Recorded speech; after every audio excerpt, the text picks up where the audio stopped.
4 de abril de 2014, Três Passos, Rio Grande do Sul. Quando a cova de Bernardo Boldrini foi descoberta, ficamos todos impressionados pela crueldade do pai e pela crueldade da madrasta do menino. Mas o mal não havia se apoderado apenas do casal, havia se apoderado também de outras duas pessoas envolvidas, Edelvânia Virgonovic e seu irmão. Edelvânia era amiga da madrasta de Bernardo, mas esse seria apenas o motivo pela sua participação no crime? A amizade? Confira o que Edelvânia tem a dizer pela voz de seu advogado de defesa. Diretamente de um dos endereços mais famosos do Brasil, de um dos principais cartões postais da cidade de São Paulo, e com as transmissões feitas dos nossos estúdios na Avenida Paulista, eu sou Beto Ribeiro e este é o Crime S.A. Olá, sejamos todos muito bem-vindos. Por favor, não deixe de se inscrever, curtir, compartilhar, ligar sininho, marque nas suas mídias sociais, me marque nas suas mídias sociais. Assim a gente vai construindo esse canal de True Crime, que é o que a gente quer ver mesmo no ar.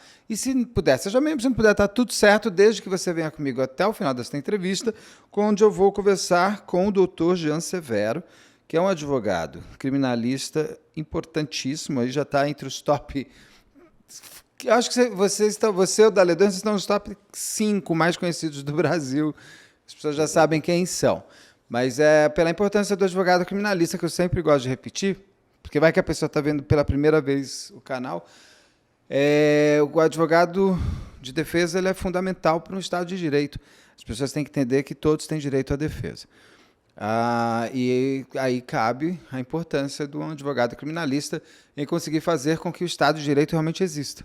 Nem todos os réus são compatíveis com... Tem muitos criminosos que são difíceis de encontrar, inclusive, um advogado. Mas a importância de você ter um para que tudo aconteça, inclusive para que o julgamento exista. Então, doutor Jean, seja mais uma vez bem-vindo ao canal. E para falarmos sobre mais um caso icônico do Brasil, que é o caso do Bernardo Boldrini, um caso que a mim... eu sempre que eu falo desse caso... me dá alguma coisa, eu não sei, eu acho que a ausência da paternidade, principalmente, é o que sempre me entristece muito, que é o que o menino sofreu bastante. Mas quem vai me contar melhor a história, pelos olhos do outro lado, eu vou te chamar de você já, tá, já não vou te chamar, às vezes vai sair senhor, mas vai por você.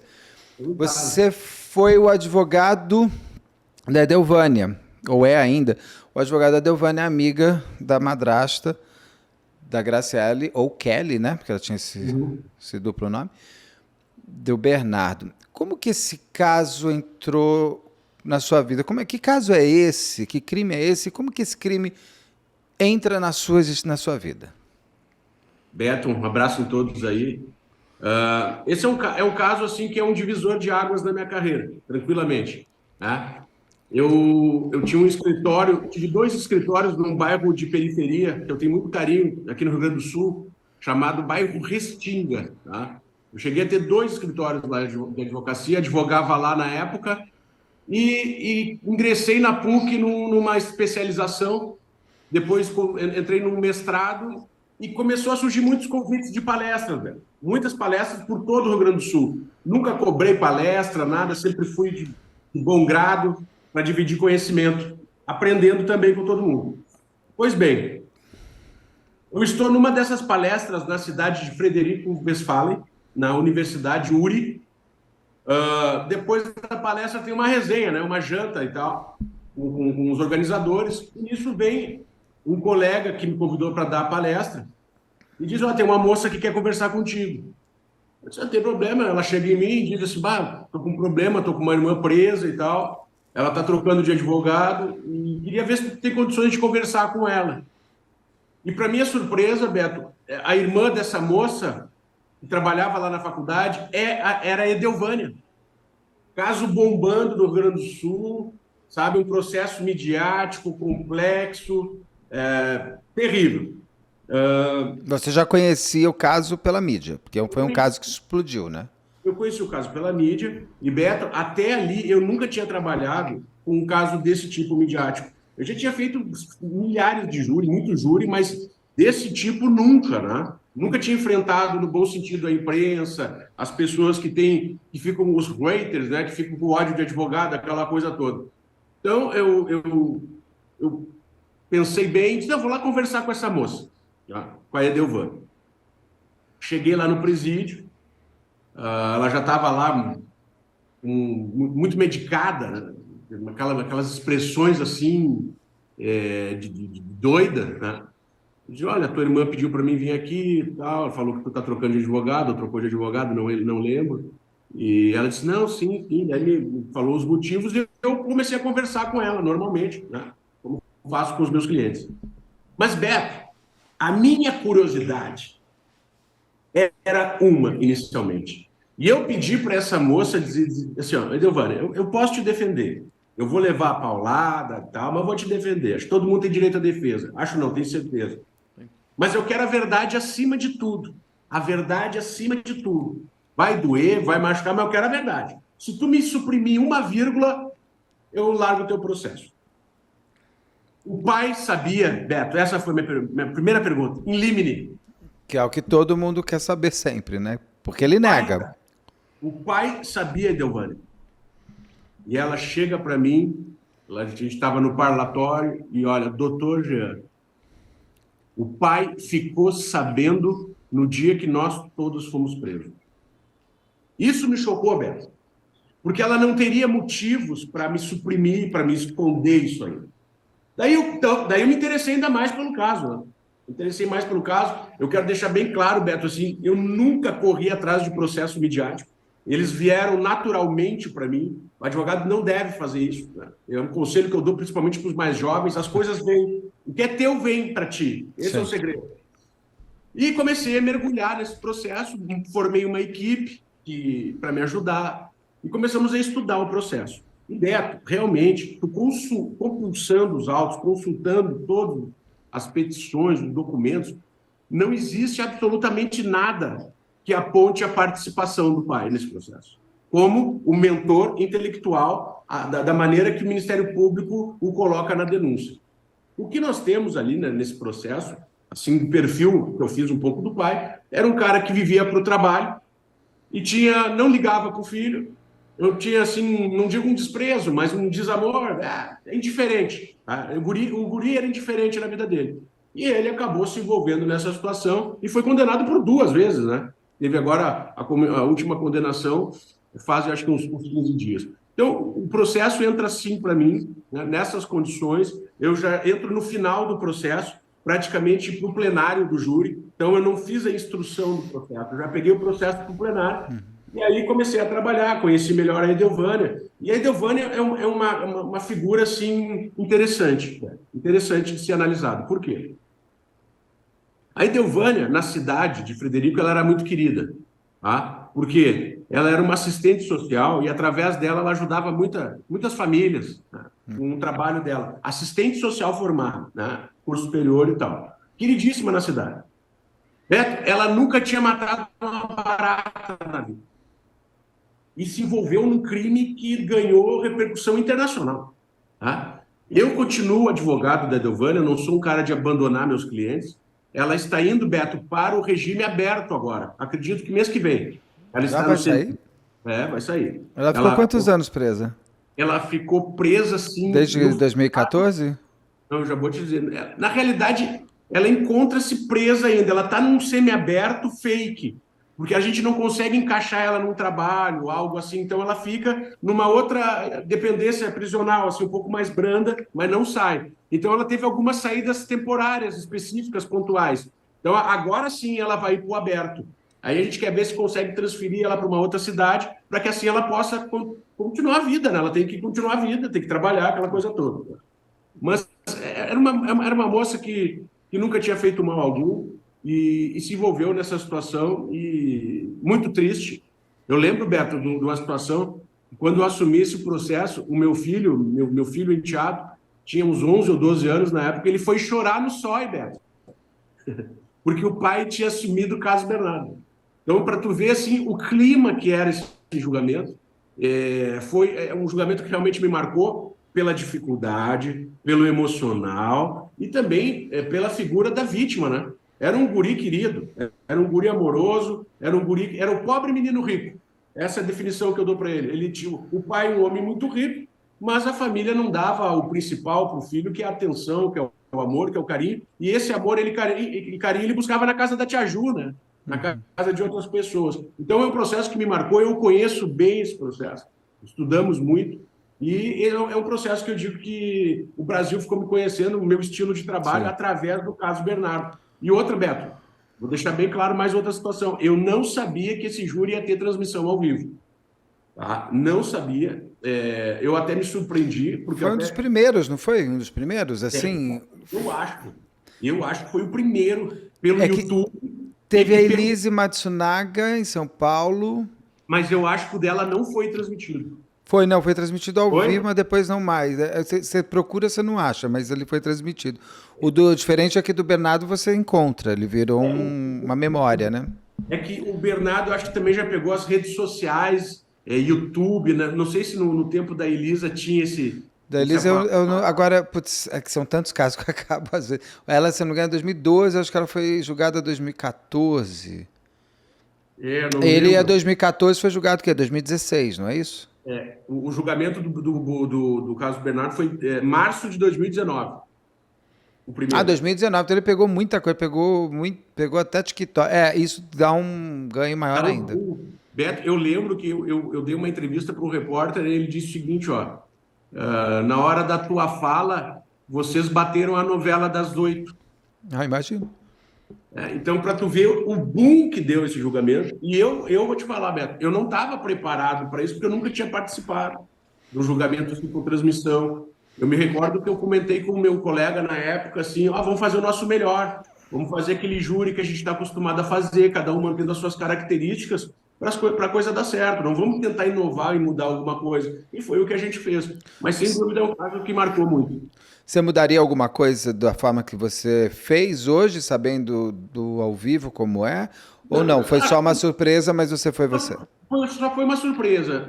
Eu não consigo mudar 1 milímetro, sabe? Não consigo porque eu vou sair de mim. Então, assim, só foi uma surpresa. Eu consegui me sair bem, eu criei bons laços com a imprensa aqui do Rio Grande do Sul, porque eu nunca me furtei de dar entrevista. Eu acho importante a população ficar sabendo o que está acontecendo. Então, nesse ponto, foi muito positivo. Você que conhece tão bem o processo, me conta uma coisa. Como é que se deu como é que se deu esse crime? Porque é um crime que eu fico imaginando assim: duas pessoas pegam e conversam, vamos matar o meu enteado que está enchendo meu saco? A outra pessoa fala, vamos lá.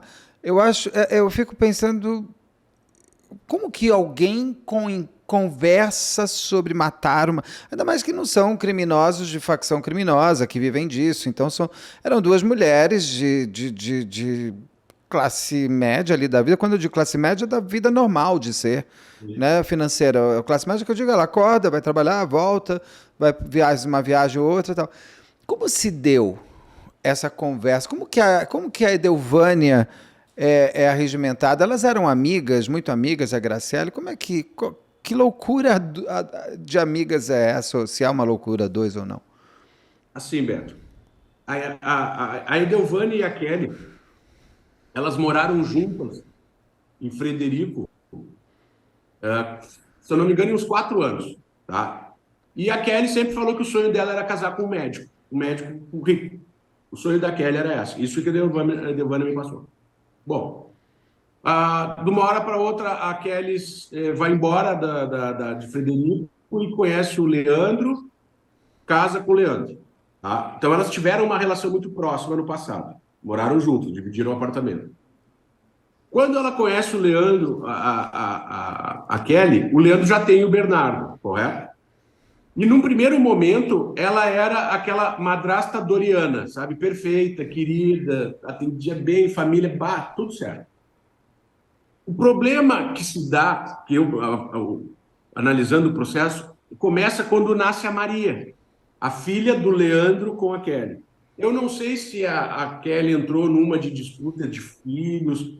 Eu não consigo acreditar que a motivação tenha sido patrimonial. Por quê? O Leandro já estava bem estabelecido, clínica bombando, cara, dinheiro não era o problema. Né? E o Bernardo era um guri inofensivo, velho, né? Com 11 anos, um magricelo, um coitadinho do menino frágil. Então, até hoje eu não sei a motivação, se é uma coisa até espiritual, sei lá, não tem explicação. Tu chegar e começar a pegar um ódio de uma pessoa, e ela tinha ódio do Bernardo. Porque tem um áudio dela dizendo: eu prefiro ir para a cadeia, mas vou te botar debaixo da terra. Tá Aqueles entendendo? vídeos dela com ele, inclusive É com o Leandro junto, muito ruim. são vídeos muito cruéis. Dentro de uma análise rápida que eu já fiz junto com outras pessoas, acontece um pouco como a Ana Carolina Jatobá. A partir do momento que a Isabela era a iconização do passado do marido, o Bernardo era uma iconização do passado do Leandro. Ela não queria mais aquele passado andando na frente É dela. verdade. É Entendeu? verdade. Então, assim, ela começa a pegar um asco do guri, começa a colocar o guri contra o pai, sabe, aquela coisa toda, criar aquele clima bélico dentro da família, Não dá judiar do comida para o guri. menino, não dá Não, comida. Beto disse que ela dava comida pro guri na tabela, meu Deus, do cachorro, onde come o cachorro. Sabia disso? Ela botava a comida do Bernardo ali no pratinho do cachorro e fazia o guri comer. E o Leandro sabia disso? Eu acho que ele sabia algumas coisas e outras não, tá? Mas o que ele sabia era grave, porque ela dizia pro Leandro que odiava o guri. Isso basta, né, Beto? Sim, lógico. Isso basta para um pai, né? Isso basta para um pai tomar uma atitude, ou ele diz: vou ficar contigo, mas eu vou dar o filho para a avó cuidar, ou para a tia cuidar, vocês não podem morar juntos, entendeu? E ele nunca tomou essa atitude. Aí que está o erro dele, né? O grande erro dele é isso, de ter ficado no meio do muro tentando contornar uma situação incontornável. O guri era muito maltratado. O guri era Bastante. assim, ele não tinha roupa. E quem dava as roupas era a Ju, a vizinha dela, Sim. até ficava grande nele, a gente ficava pasmo com aquela situação, porque ele era o pai rico, referência na cidade, Beto, de médico. E olha que loucura, Beto. Diz que chegava gente sem dinheiro na clínica para ser operado e ele operava de graça. Cara, é um troço que não tem explicação. Mas voltando para o conhecimento Como das é que duas ali, como é que as duas fazem? assim, a Kelly primeiro tenta seduzir uma senhora chamada Sandra, que é esposa de um delegado. Então ela, pelo Facebook, começa: eu estou tendo muito problema com o guri, o Bernardo incomoda, ele é violento, ele é agressivo comigo, ele é agressivo com a Maria, ele é agressivo com o pai, ele puxa a faca, faz um relato. Mas ela não chega a explicitar. Ela chega até a fazer algum comentário, assim, de dar um fim, alguma coisa mais leve, tá? Mas a Sandra não entra nessa. A Sandra não entra nessa. O que acontece? Ela parte, então, para a sedução da Edelvânia. Né? Olha, o guri é violento, o guri é assim, o guri é assado, aquela coisa toda. Será que daí tu só não faz uma cova para mim? E aí desenrola toda aquela situação que tu sabe. Na cabeça, sei lá, da Edelvânia, fazer uma cova só não era crime, né? Sei lá. Mas numa conversa só ela já Não, aceita? não. Teve várias conversas. Teve visitas dela também na, na casa da Edelvânia, né? O que a Edelvânia nos narra, Beto, que eu vou manter no Sim. julgamento, que eu vou manter, não posso, é que ela daí leva o guri, dopa o guri, e no carro ela já dá alguns remédios para o guri, só que o guri não vem a óbito, e daí o guri desmaia, morre, e aí pega a Edelvânia, ameaça a Edelvânia: se tu não fizer a cova comigo, tu vai pagar por tudo isso, e acabam fazendo a cova e acontece toda essa situação. Mas aquela ida para que ela vai com o menino já dá um dormanide para ele no carro, já vai deixando ele mais. E Ela já já. era para esse fim. Não, é para o fim, exatamente, exatamente. Ela diz, a Kelly diz que não, que só queria acalmar o menino, mas para mim já era, né? Já era alguma coisa programada, né? Agora, essa cova não tinha sido aberta dias antes pelo irmão da Edelvânia? Aí que tá, Beto. O processo penal é uma coisa muito terrível, né? Eu estudei esse processo. Esse rapaz, o Evandro, ele não tem absolutamente nada a ver com esse processo. O que aconteceu? O carro do Evandro estava na porteira de um policial militar aposentado, perto do local do crime. Esse policial, ele puxa a placa, liga para saber quem era e tal. e depois de uns dias, uma semana ou 10 dias, estoura o fato e ele vai na delegada e diz para a delegada que o carro do Evandro estava lá. Aí que eles ligam o Evandro nisso. Assim, ó, o Evandro, Beto, vou te falar, esse homem perdeu tudo por causa da irmã. E a irmã está envolvida com a Kelly. Ele perdeu tudo. Tudo, tudo. Ele perdeu o trabalho, ele perdeu a família, ele perdeu a casa, os caras desmancharam a casa dele. Ele perdeu o trabalho, ele não tem qualquer envolvimento nesse processo. A Edelvânia, inclusive, quando eu assumi o processo, ela dizia: salva o meu irmão, salva o meu irmão. E do próprio júri ela fala isso: salva o meu irmão, porque o cara foi envolvido numa situação assim que não merecia. O Evandro não tem absolutamente nada a ver com esse crime. Mas elas conseguiriam. Eu vou falar, eu não sou uma pessoa fraca, eu já tentei cavalo e eu não consigo. Tudo bem que dizem que é como desossar eu não sei fazer também, qualquer pessoa que sabe por onde vai. Foi feita reconstituição para provar que elas conseguiriam abrir aquela cova, as duas, sem precisar da ajuda do irmão da Edelvânia? Eu não me recordo se foi feito, acho que não foi feita reconstituição. Mas a Edelvânia, ela disse: Jean, para mim, fazer um buraco é mole, porque eu me criei a vida inteira no campo, né? E ela era uma mulher forte, velho. Ela era jovem, forte. Tem que ver o estado que ela está hoje, né? Parece que ela tem 70 anos, mas na época ela era uma mulher bonita, ela era uma mulher forte, e ela disse: claro que a gente tinha condições de fazer aquilo lá, né? Então, o Evandro não tem, assim, nada, nada, nada. É um pecado que fizeram na vida desse homem. Essa cadeia ela fez bem mal para os quatro. Agora, a Edelvânia, a Graciele, a Kelly e o Leandro, se você põe foto uma do lado da outra, é assim, parece que eles têm, são outras pessoas, elas têm outra forma de ser.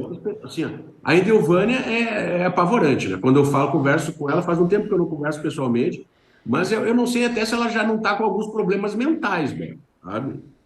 Devido a tomar muito remédio, também a ficar muito tempo presa sem visita, né? Porque a família dela é pobre, não tinha como visitá-la. Então, Beto, teve uma época, acho que teve durante aqueles anos, ela só via a mim, e as outras detentas e tal. Ninguém de fora falava com ela. A juíza da execução, a doutora Patrícia, sempre também foi uma pessoa que ouviu muito a Edelvânia tem muito carinho por ela. Ouvia a Edelvânia. Eu também tenho muita admiração por essa magistrada. Então, eram as pessoas mais próximas. Era eu, a juíza. E a vida dela, sei lá agora como é que vai ser, Beto. Se ela tem condições de retornar, assim, não sei. A Edelvânia não ia receber um dinheiro para comprar uma casa, alguma coisa? Não era essa a promessa para o fim do Bernardo? Eu vou trabalhar com a denúncia, tá? Tá. A denúncia diz que a Edelvânia iria receber um valor para ajudar no crime, sim, para pagar um apartamento. Tá? Esse é o teor da denúncia.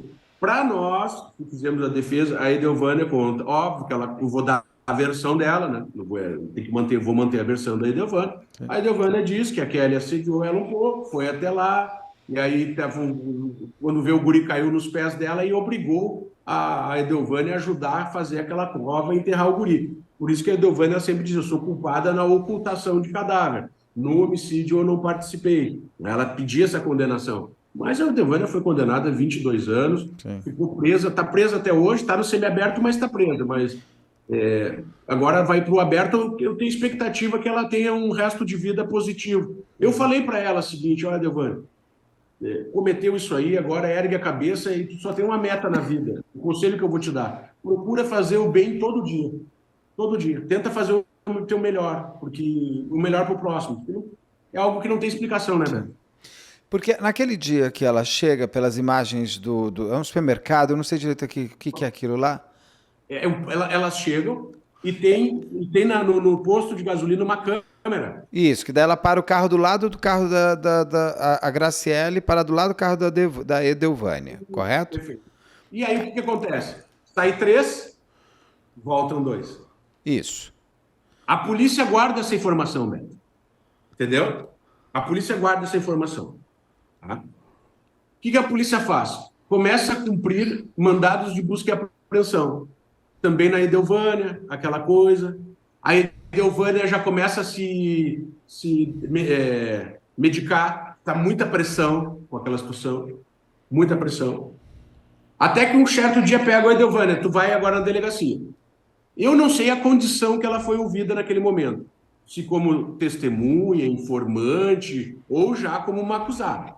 Sei que eles levam ela na delegacia, a delegada, tá? Sentam ela na delegacia e apertam o play, que são as imagens. E aí ela entra em desespero, começa a chorar, aquela coisa toda. E a delegada, isso tudo quem me falou foi a Edelvânia. E a delegada diz o seguinte: Edelvânia, se tu confessar, se tu dizer exatamente o que aconteceu, se tu nos indicar onde está o corpo, hoje tu sai solta daqui. Não precisa nem advogado. A Edelvânia começa daí, lá na delegacia, ela dá todo o intercrimes. Tá? Ela dá o intercrimes da delegacia. Conta uma história, depois ela conta uma outra história para nós. Tá? Mas na delegacia, ela conta o intercrimes como aconteceu os fatos. É só olhar o vídeo, que é muito explicativo. E chega ao final e as pessoas começam a gritar e bater nas portas, e ela olha, é para mim isso? E aí ela entra em desespero, prisão temporária nos 3, leva um para cada sala, e aí surge essa situação que o Boldrini se avança na Kelly, isso parece que aconteceu mesmo, porque daí diz, tu está envolvido aí, mataram o teu filho, tu é o mentor, e começam a criar toda aquela situação, a autoridade policial começa a criar uma narrativa, né? Onde ela bota o Leandro como mentor. Aí temos um problema, porque o Leandro nunca teve contato, por exemplo, com a Edelvânia e com o Evandro. Nunca, nem os conhecia. Então, quem fazia esse meio de campo, teoricamente, era a Kelly. Mas também não se apurou, não se conseguiu uma prova assim segura que o Leandro sabia disso. O Leandro, Beto, ele foi condenado por ser um mau pai, um pai negligente. Só por isso. No homicídio, Beto, essa delegada, ela deu palestra em 2015, numa faculdade que eu dava aula. Eu comecei a dar aula lá em 2016. Um aluno gravou essa palestra da delegada. Certo momento, um dos alunos pergunta ao final da palestra: delegada, a senhora tem alguma prova cabal contra o Leandro nesse processo? E ela responde, Beto, não. Não. Então, a situação do Leandro é essa, né? E aí, o problema que houve também, isso é inegável, tem umas conversas periféricas dos advogados que dão supostamente o entender que estaria armando uma situação para elas abraçarem a bronca e tirarem o Leandro da cena do crime, né? Mas, assim, eu, estudando o processo, eu não entendi dessa maneira. Eu entendi diferente, mas respeito Que é a história do primo do Leandro, né? Que é o primeiro advogado, daí ele sai. Daí bota outro advogado, e aí tem uma história, o advogado do Leandro deu uma mijada nos outros, porque não saiu como tinha que sair, uma coisa assim. Né? Aí ele usa uma palavra que ele tenta dar uma intenção que eu não consigo, nunca vi significado, que agora me fugiu a palavra, mas que parece que ele estava negociando isso, né? Não ficou bom. E aqui vai mais uma dica desse velho advogado. Crimes de repercussão, grandes crimes, o telefone é ruim. Por quê? A polícia vai pegar só o que interessa a ela. Se daqui a pouco tivesse uma situação que afastasse, não ia aparecer. Infelizmente é assim. Então, assim, dica desse velho advogado, não se usa telefone. Se tiver que falar, até porque a gente não sabe como a gente vai ser interpretado. E esse é o medo. Daqui a pouco eles pegam um pedaço da conversa, jogam, e aí, tá aí. Então, tenham cuidado com o telefone. Eu sou mais velho que você. Dica do velho jornalista. Não mate, não faça um crime. Claro, não. Para daí você poder usar o celular à vontade. Não, é uma brincadeira. É uma brincadeira. Não, porque eu sempre vou para trás. Agora, no caso da Edelvânia, quando ela sai ali, porque aparece, eles já entram no carro dela. A sensação que eu estou entendendo do que ela conta é que ela não fazia ideia de que o Boldrini iria morrer naquele dia, o Bernardo. Mas ela sai do carro, ela ia fazer o quê com o Bernardo e com a Graciele? Piquenique? Ela diz que ia passear com o Bernardo, isso eu estou falando já no júri, que ela nos passou para o júri. Ela ia passear com o Bernardo para Kelly se encontrar com um ex-namorado. É isso que ela nos fala. Mas os três entram no carro da Graciele. Exato. Da Graciele. A E aí Graciela ia largar a ela Kelly em algum lugar, é isso? ela ia ficar ia largar a Kelly em algum lugar e ia ficar com o Bernardo numa praça. Ah, e por que a Kelly não iria com o carro dela? Pois é, né? Essa é uma Pois é. história meio. Porque É, a Graciela já conhecia o Bernardo? a Graciele não conhecia o Bernardo, ela conheceu naquele dia. Você não conhece o menino, pela primeira vez vai ficar passeando na praça. É que eu acho meio desconexo, eu acho uma história que às vezes, como roteirista, às vezes tentando encontrar os códigos, mas tudo bem, é a versão dela. É a versão dela, Ah, não. no caso, porque quando ela volta quando elas voltam, que elas saem, ali parece que tudo bem que as imagens são ruins de qualidade, mas elas estão bem tranquilas ali. Sim, A sensação naquela imagem é que ninguém tá. Eu nunca mataria, mas se acontecer comigo, eu acho que eu não consigo andar direito. A minha cabeça vai pirar. concordo, Como que concordo. foram os dias seguintes dela? Porque, afinal de contas, ela sabia onde estava o Bernardo. Começa uma busca pelo Bernardo, uma busca meio estranha, até. Eu vou entrar nisso que o Leandro nunca se preocupou com o filho. Aí, Não, naquele fim de semana, ele se preocupa que o filho não chegou no domingo. Mas tudo bem, a não. gente vai entrar nisso. Agora, Ah, como é que foram os dias subsequentes da Edelvânia? Ela viveu numa boa, ela falou, ela conversou com a Kelly, ela cobrou alguma, ela chantageou, ela tava. Teve troca financeira entre elas que foi comprovada no banco, alguma coisa? não teve essa comprovação, não teve conversas da Edelvânia cobrando. Elas tiveram algumas conversinhas meio assim duvidosas, tá? Vamos dizer assim, de não bom tom, tá? Conversa assim, dando a entender alguma coisa para disfarçar algo, alguma coisa assim, tá? Essas conversas existiram. E ela realmente não conhecia o Bernardo. E a Edelvânia ela começa a entrar no estado de pânico no momento que a polícia começa a cumprir mandados de busca na casa dela, a chamar ela para dar um depoimento, porque ela deu outros depoimentos, ela deu depoimentos iniciais. Né? Só que a polícia, quando toma posse dessa filmagem, a polícia tem um grande trunfo na mão.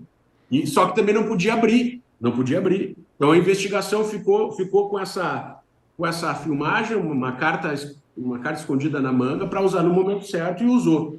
Mas no momento que a Edelvânia sente que a investigação policial está se aproximando dela, ela entra num processo de começar a tomar remédio e se chapar. Esse é o perfil dela. Ela mesma diz: olha, quando eu dei o depoimento lá, eu estava completamente chapada, porque ela tinha acesso a remédios lá onde ela trabalhava, sei lá, esses calmantes. Então ela começa a tomar um monte de calmante. Ela muda o foco no momento que a polícia começa a se aproximar dela. O local onde o Bernardo foi enterrado é um local conhecido pelas duas ou por uma só? O local onde o menininho foi enterrado era conhecido da Edelvânia. A Edelvânia era da região. Né? E vamos deixar claro uma coisa. Beto, já pararam para pensar, se a Edelvânia não indica o local, hoje nós não teríamos corpo. Não, eu digo o local onde foi enterrado, mas ela que levou para ser enterrado lá, é isso? O local foi indicado lá para ser enterrado lá por ela, ela conhecia a região. Ela conhecia a região e disseram, não lembro o dia que eu li do processo, que foi muito difícil encontrar o corpo, mesmo ela indicando o local. Né? Então, realmente foi ela que indicou. Ela que indicou o local. Você me disse que o Bernardo caiu aos pés da Edelvânia. Que momento esse? No Porque ela entra. carro. Foi no carro. Mas dentro do carro o menino cai no pé dela como? Se ela estava Não, assim, dirigindo. aos pés que eu digo no banco de trás Ah, tá, desmaiado. ele cai. Ele desmaia. Eu Ele tinha cai. entendido que ele estava andando e caiu no Não, pé dela. Ah, ela tá. simplesmente cai, e aí a Kelly, por ser enfermeira, vai lá, medir pulsação, coisa, e aí Delvânia, Kelly, agora, o que vai acontecer? E ela está morto, ele está morto, não tem o que fazer, tá, mas vamos levar no médico, não adianta levar no médico, eu tenho que consumir um corpo. Isso que a Edelvânia fala. Daí a Edelvânia disse: não, mas eu não posso compactuar com isso. Eu disse: não, então tá, eu vou botar tudo na tua conta, eu tenho dinheiro e tu não. Tá? E ela. Isso Vânia conta. Eu não estou dizendo que eu acredito. Não, tô só perguntando. E ela tinha uma pá no carro, é uma coisa normal para ela. Isso. Diz que ela tinha essa pá porque ela Mas, tinha comprado para fazer alguma coisa em casa. Uma coisa assim. Porque a pá, ela foi pela primeira vez usada, pelo que a perícia mostrou, não Isso, foi? era uma pá nova. Mas, ó, doutor, mas que conjunção, né? Morre ali, já sabemos de levar, tem uma pá no carro. E o Pois cal, ele é. não teve cal também jogado sobre ele, não? E, infelizmente jogaram o E o, produto e o cal veio. Ah, não, não é cal, só da cáustica. da Cássio. E onde ela conseguiu essa soda? Veio de onde? Eu não sei se estava no carro da madrasta, não Mas sei. eles não voltam, ela sai sem nada do carro. Pois é, Já ela tá, é olha, tá a pá, só da cáustica, ela leva pro lugar. Beto, por isso que eu digo que eu tenho praga de madeira, eu só trabalho em processo ruim, Beto. Meu Deus do céu. Beto, não é fácil, Beto. Eu entendo, é que às vezes eu sei, vocês têm que fechar na narrativa que o seu cliente está Outro dia eu não trazendo. consegui Não necessariamente pegar. vocês acreditam. Agora, a Kelly diz o quê? Que estava tudo combinado com a Edelvânia e acabou. É isso? Não, a Kelly, deixa eu me recordar o que que diz a Kelly. A Kelly, eu acho que ela não chega nem a falar, não lembro se ela fala em juízo, o que que ela diz, se ela mantém mais ou menos a mesma versão da Edelvânia. Ela, por exemplo, a Kelly, ela nunca assumiu o homicídio doloso. Ela fala que foi culpa, foi super sem querer. Ela do nada dá um monte de remédio para uma criança Ela de 11 diz que anos. foi sem querer, ela nunca assume que foi doloso. Ela sempre diz que foi Ela não culposo queria. e dá uma versão meio parecida com a da Edelvânia. Eu entendi, tipo, eu nunca quis matar, mas já que ele morreu, que bom para mim. É isso, tá? Exato. Ela passa com o carro dias antes, não passa? Não tem uma porteira? Passa. É o carro da Kelly ou é o carro da Graciele? É o carro da Kelly. A Edelvânia nunca foi para lá. Ela foi parece depois do crime ela teve lá. Mas antes disso ela não tinha ido. Quem ia lá visitar a Edelvânia era a Kelly. Aí a Kelly levava doce, levava brinquedo, Mas essa porteira não é perto do local onde foi desovado o Bernardo?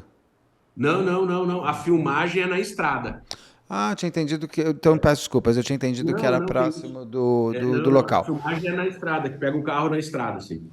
E ninguém entrega o irmão da Graciele, da Graciele, desculpa, da Edelvânia, Edelvânia. até a Kelly salva o irmão da Edelvânia ou ela põe o irmão da Edelvânia no Não, crime? a Kelly realmente fala que ele não tinha participação em nada, né? Nada, aquilo ali foi o. Eu refleti muito sobre esse processo olhando o viés do Evandro, né? O cara pagou uma cadeia sem ter culpa nenhuma. No que você está me contando, até mesmo o Leandro. Eu sempre erro o Leonardo. Leandro, Leonardo. é que O Leandro. o O Leandro. Leandro, o Leandro foi negligente. Foi conivente, negligente. Ele foi mal. Foi mal, Foi exato. mal. Mal. Mas, doutor, vamos lá. O Bernardo, eu sei que o senhor não é advogado do Leandro, mas isso acaba batendo um pouco porque bate coincidentemente também na sua cliente.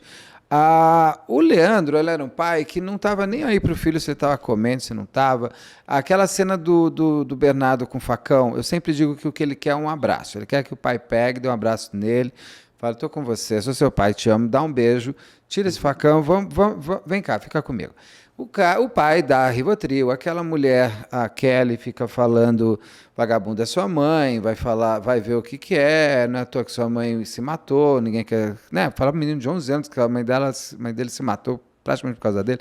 E o pai ouvindo. Aqueles vídeos, para mim, são sempre, a sensação que eu tenho é que era construção de álibi ou de uma construção para internar o garoto e deixar, tá vendo, esse menino é louco, tá lá. O menino pede socorro no fórum, o juiz devolve para o pai, isso para mim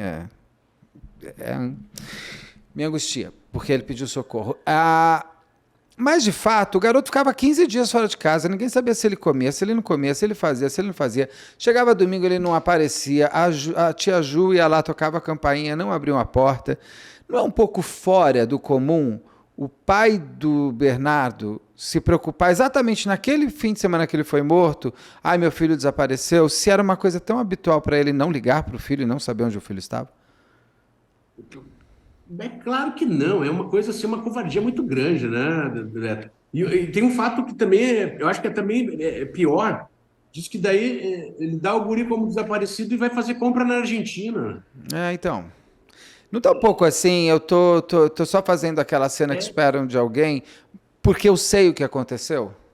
Pode ser, não é de se descartar. Mas, como eu te falei, o que a Edelvânia me falou foi isso. Não sei se daqui a pouco a Kelly não falou nada para ela, né? Pode ser. Olha, eu não vou falar, não vou tocar no nome do Leandro.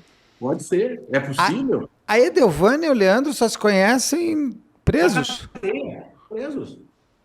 Presos. Pô, mas tem uma amiga, nunca fez um almoço pra amiga dela na casa dela? Pois é. Que doideira. A Edelvânia diz: essa mulher apareceu do nada na minha vida.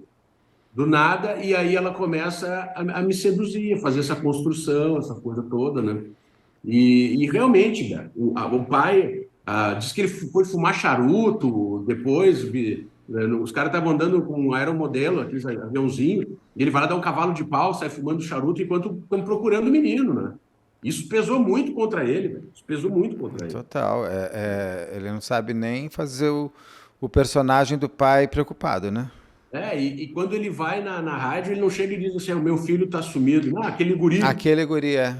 E outra, Beto, não dá o telefone dele, não, liguem para a polícia, sabe? Então, realmente destoa muito. Não é à toa que ele foi condenado 2 vezes, né, Beto? Se ele.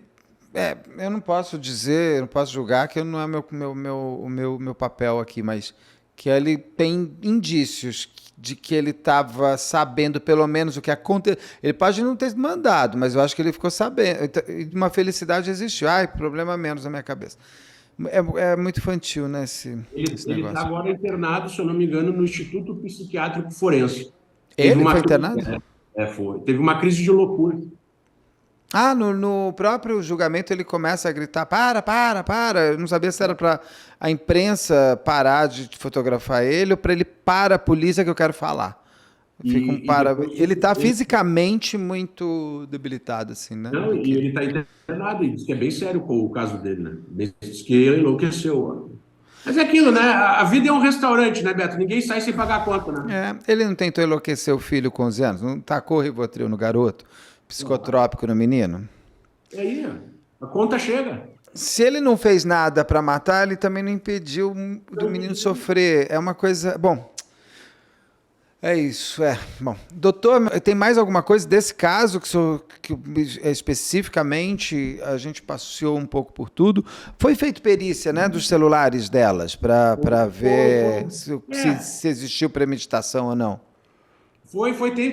Tem conversas delas, né? Tem conversas delas, né? Tem conversa dela com a Sandra, tem conversa com a Edelvânia. Ela assediou uma, a Sandra, graças a Deus, não comprou, e a Edelvânia, no fim das contas, acabou entrando nessa história. Então, mas ela cedia para...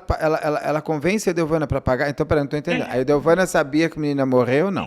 Não, ela comentava com a Edelvânia que o guri era terrível. Ela nunca chegou a dizer: vou matar, quero matar. Ela chegava e dizia: o guri é terrível, eu tenho medo que ele faça mal. Essa foi a sedução da Edelvânia, com a Edelvânia, entendeu? É um caso assim, Beto, que eu jamais vou esquecer e espero um dia poder saber realmente. Eu tenho essa curiosidade de saber se o pai sabia ou não, porque é muito grave isso. Não sei se a gente vai ter condições de saber. Mas marcou a história do Rio Grande do Sul, né? E Total. mataram um inocente, um anjo. Eu quero pontuar uma coisa, Beto. Durante o julgamento, eu tive vários momentos de choro quando eu escutava a Ju, por exemplo, falar. Quando eu vi o vídeo, né? Porque o advogado também sofre, né? A gente se coloca naquela situação. Não foi fácil, mas para mim foi uma superação como profissional, como ser humano. A partir daquele julgamento, eu senti: agora eu posso pegar a faixa preta, né? Eu consegui vencer. Eu só queria vencer aquele julgamento, velho. Eu só queria que ele acabasse. Só isso. Entendeu? Não é que você queria ganhar, você queria vencer os dias e conseguir chegar até o final. Isso, de chegar até o final, em bom tom, só isso. Porque era um processo muito, muito triste. Você lutou por ela ali só para ela pegar apenas ocultação de cadáver e não homicídio, é isso? Exatamente, para desclassificar ele para ocultação de cadáver, e também usei uma tese de coação moral irresistível. Só isso que eu trabalhei. O que significa coação moral irresistível? O que acontece? A outra parte, ela coage tanto a pessoa que ela acaba participando, entendeu? Então, é quase um gaslight. Exatamente, mas o Conselho de Sentença não entendeu dessa maneira. E acabou condenando os 4 naquele julgamento. Sim, foi. O senhor participou. O senhor participou do Isabela Nardoni, do Rio Grande do Sul. Exato. É o Isabela Nadon. Porque é o pai, a madrasta, só que com mais gente, tem mais pessoas. Ali. Com o componente da transmissão ao vivo, e na época ainda da minha. Não entender muito essa situação de lidar com a imprensa, porque assim, ó, eu vou te falar outra coisa, eu detesto me assistir, Beto. Eu não me assisto. Eu me acho horroroso, eu não gosto da minha voz. Então, assim, ó, eu não me assisto. E as pessoas assim no Rio Grande do Sul, alguns dizem, o Gê adora estar nesses casos midiáticos. Não, eu fujo. Só que eles vêm até você. Ou seja, você não vai assistir essa entrevista, é isso? Não sei se vou. Eu quero que todo mundo assista, mas eu não sei se eu vou. Tá certo. E Beto, eu já vou te avisar, vai ter um grande caso aqui no Rio Grande do Sul, vai ser julgado, acho que mais para metade do ano, daí eu vou te avisar que eu acho que esse vai ter transmissão ao vivo. Ótimo, você vai estar, lógico. Eu vou te avisar. Num caso na Justiça Federal, eu te aviso daí. Tá bom, me avisa que a gente faz também.